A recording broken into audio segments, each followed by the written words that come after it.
Assalamualaikum students, welcome back to the sixth or maybe last lecture of the composition and communication skills course. In this video we will discuss the topic 7 C's of effective communication. ये ऐसे 7 C's हैं जो आपकी effective communication में help करते हैं, इसके अलावा आपकी प्रेजेंटेशन स्किल्स को मोर इनहेंस कर देते हैं। 7 C's इन्हें इसलिए कहा जाता है क्योंकि सारे जो है वर्ड्स वो C से स्टार्ट होते हैं। फर्स्ट हमारे पास completeness, second conciseness, third consideration, fourth clarity, fifth concreteness, sixth courtesy and 7 correctness. इनको सी से ही आपने 7 C's को याद रखना है। फर्स्ट हमारे पास देखें कंप्लीटनेस। कंप्लीटनेस होता है आपकी जो कम्युनिकेशन है वो कंप्लीट हो टाइम के अकॉर्डिंग, मतलब उसे कंप्लीट होना चाहिए। Communication must be complete, it should convey all facts required by the audience, sender have to convey message according to receivers mindset. Complete communication develop and enhance the reputation of the organisation, वो किसी organisation की reputation को enhance करती है। Second है complete communication is cost saving if no crucial information is missing and not additional information is included. सिर्फ काम की बात करनी है, इधर उधर की बात जो है वो नहीं करनी, और जो काम की बात है वो पूरी करनी है।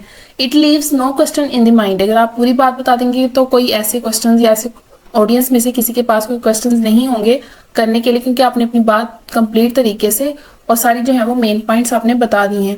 It helps in better decision making by the receiver, it persuade the audience, आपके ऑडियंस को आपके पॉइंट ऑफ व्यू पे परस्यू करेगी और रिसीवर को बेटर डिसीजन मेकिंग में हेल्प आउट करती है।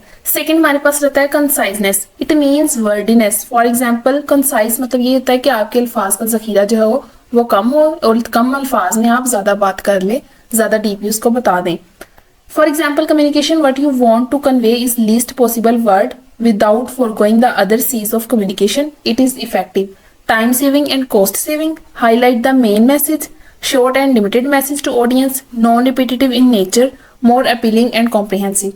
टाइम सेविंग भी होती है, आपका टाइम भी सेव होता है और ऑडियंस का भी सेव होता है। इसके अलावा आप जिस प्लेस पे बैठे हैं उस प्लेस का जाहिर आपको रेंट भी देना होता है, तो वो कॉस्ट सेविंग भी होता है। सेकंड बेनिफिट ये होता है कंसाइजनेस का कि हाईलाइट कर देती है मेन मैसेज को, और शॉर्ट होती है, लिमिटेड मैसेज होता है, इसमें चीजों को बार बार रिपीट नहीं किया जाता, एक ही दफा में उन चीजों को बता दिया जाता है, और मोर अपीलिंग और कॉम्प्रिहेंसिबल भी होती है। थर्ड में हमारे पास रहता है consideration, it implies stepping into the shoes of others. Consideration means audience का व्यू पॉइंट जो है आपका उसको आपने मद्देनजर रखना है।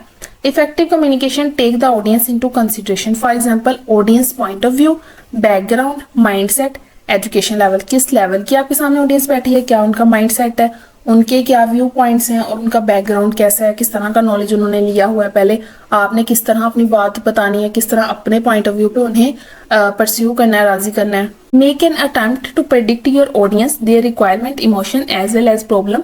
Ensure that the self respect of the audience is maintained and their emotions are not harm. Consideration में आपकी ऑडियंस आती है और ऑडियंस के इमोशंस, उनकी रिक्वायरमेंट और उनकी प्रॉब्लम्स वो सारी आपके लिए इंपॉर्टेंट है, उन सबको आपने प्रिडिक्ट करना है और उनकी सेल्फ रिस्पेक्ट का बहुत ख्याल रखना है। Is maintained and their emotions are not harmed, उनके किसी भी कोई ऐसी बात नहीं करनी जो उनके खिलाफ हो, जो उनके पॉइंट ऑफ व्यू के खिलाफ आपने बात नहीं करनी, बल्कि आपने अपना पॉइंट ऑफ व्यू इतना अच्छा देना है कि उनके खिलाफ बात करने का मौका ही ना मिले, वो खुद ही आपकी बात पे कन्विंस हो जाए। अब इसके एडवांटेजेस क्या होते हैं? एम्फसाइज ऑन यू अप्रोच, आप हमेशा जब बात करते हैं तो आप यू का इस्तेमाल करें ताकि आगे आप उनकी तवज्जो लें कि मैं आपसे बात कर रहा हूँ। Emphasise with the audience, the exhibit interest in the audience, it stimulate a positive reaction from the audience. अपना आई कॉन्टैक्ट अपनी ऑडियंस के साथ रखें, अपनी हर बात में अपनी ऑडियंस को जरूर शामिल करें। ऑडियंस में बैठे हर इंसान को ऐसे लगे कि आप जैसे डायरेक्टली उनसे अकेले अकेले से बात कर रही हैं। इस तरह एक पॉजिटिव रिएक्शन आता है आपका आपके ऑडियंस के साथ। थर्ड हमारे पास रहता है emphasise on what is possible rather than what is impossible. Impossible की बात नहीं करनी, ज्यादा आपने पॉजिटिव चीजों की बात करनी है कि क्या कुछ हम कर सकते हैं, कौन कौन सी चीजें पॉसिबल हैं। मतलब हर चीज को आपने इतना मुश्किल अंदाज में नहीं बताना, इजी और पॉजिटिव वे में और पॉसिबल वेज में आपने डिस्क्राइब करना है।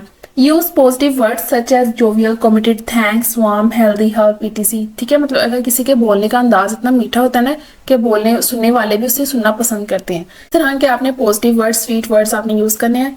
फोर्थ पे हमारे पास रहता है क्लैरिटी। क्लैरिटी यानी आपकी बात, आपकी कम्युनिकेशन, आपकी प्रेजेंटेशन क्लियर हो बिल्कुल। Emphasize on a specific message और goal at a time rather than trying to achieve too much at once. इसके एडवांटेजेस हैं मेक अंडरस्टैंडिंग इजियर, अगर आपकी बात जो है होगी वो क्लियर होगी, उसमें अंडरस्टैंड करना इजी होगा आपकी बात को। Clarity of thoughts and ideas enhance the meaning of message, message का जो मेन मीनिंग होता है या आपके आइडियाज और थॉट्स होते हैं उनको इनहेंस करेगा। Use of extract appropriate and concrete words, सही और आसान अल्फाज का इस्तेमाल करें, सीधी सीधी बात बताएं, बात को घुमाना नहीं है। फिफ्थ में हमारे पास रहता है concreteness, implies being particular and clear rather than fuzzy and general, it's strength of confidence. ये कॉन्फिडेंस को स्ट्रेंथ देता है क्योंकि कंक्रीटनेस में ये है कि आपने जनरल बात नहीं करनी, ओवरऑल आप जिस ऑर्गेनाइजेशन में खड़े हैं जिस चीज की बात कर रहे हैं स्पेसिफिक में एक चीज की बात करते हैं। जब हम एक चीज की बात करते हैं तो टाइम कम लगता है और फोकस एक चीज पे ज्यादा होता है। जब हम जनरल में बात करने लग जाते हैं तो बात जरा लंबी हो जाती है। इसलिए कंक्रीटनेस में यही है कि कंक्रीट करना है, आपने स्पेसिफिक पॉइंट को फोकस करना है, उसी के रेलिवेंट आपने अपनी स्पीच या कम्युनिकेशन करनी है। इसके एडवांटेजेस ये हैं कि supported with specific fact and figure, जो आपने स्पेसिफिक बात को बताना है उनको सपोर्ट करना है स्पेसिफिक फैक्ट्स और फिगर से। Use of words are clear and that build the reputation, अगर आपके वर्ड्स आप यूज कर रहे हैं वो क्लियर होंगे, वो आपकी रेपुटेशन बिल्ड करते हैं। Concrete message are not misinterpreted, जो मैसेज कंक्रीट होते हैं स्पेसिफिक होते हैं उसमें मिस इंटरप्शन नहीं होती। 6 पे हमारे पास रहता है courtesy, message should show the senders expression as well as should respect the receiver.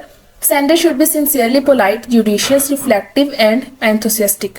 आपका जो मैसेज है वो ना सिर्फ आपके अल्फाज से बल्कि आपके एक्सप्रेशन से भी वही मैसेज आपके रिसीवर की तरफ जा रहा हो। इसके अलावा जो आपके एक्सप्रेशन है उन एक्सप्रेशंस में भी आपकी ऑडियंस के लिए, आपके रिसीवर्स के लिए रिस्पेक्ट हो। Sender should be sincerely polite, judicious, reflective and enthusiastic, taking into consideration both viewpoint as well as feeling of the receiver. Message is positive and focused at the audience, showing respect of the receiver. It is not at all biased. Courtesy में आप अपने receiver के लिए respect show करते हैं, इसके अलावा ये बाइस्ड नहीं होती। 7th लास्ट पे हमारे पास रहता है correctness, no grammatical error in communication, आपकी कम्युनिकेशन में कोई ग्रामेटिकल एरर नहीं होना चाहिए। इसके एडवांटेजेस ये होते हैं कि message is exact, correct and well timed, information is correct, it boost the confidence level, अगर आपकी इन्फॉर्मेशन करेक्ट होगी आपका कॉन्फिडेंस लेवल भी बूस्ट अप करेगी। Correct messages has greater impact on audience, text precision and accurateness of facts and figures used in the message, use of appropriate and correct language in the message, अपनी language में appropriate और correct language का इस्तेमाल करें। आपकी जब कोई mistake नहीं होगी, आपके कंटेंट में मिस्टेक नहीं होगी, आपका कॉन्फिडेंस लेवल भी बूस्ट होगा और आपकी कम्युनिकेशन भी बहुत अच्छे लेवल पे जाएगी और आपकी जो ऑडियंस है, आपका रिसीवर जो है वो भी आपसे। यहाँ तक हमारे 7 C's of effective communication complete होते हैं। कोई क्वेश्चन हो तो आप लोग कमेंट बॉक्स में पूछ सकते हैं। वीडियो अच्छी लगी हो तो लाइक कर दें, चैनल को सब्सक्राइब कर दें। फिर मिलते हैं नेक्स्ट किसी अच्छी सी वीडियो में, तब तक के लिए अपना बहुत ख्याल रखिएगा। अल्लाह हाफिज। इस वीडियो में जो नोट्स यूज किए हैं उनका लिंक आपको डिस्क्रिप्शन बॉक्स में मिल जाएगा।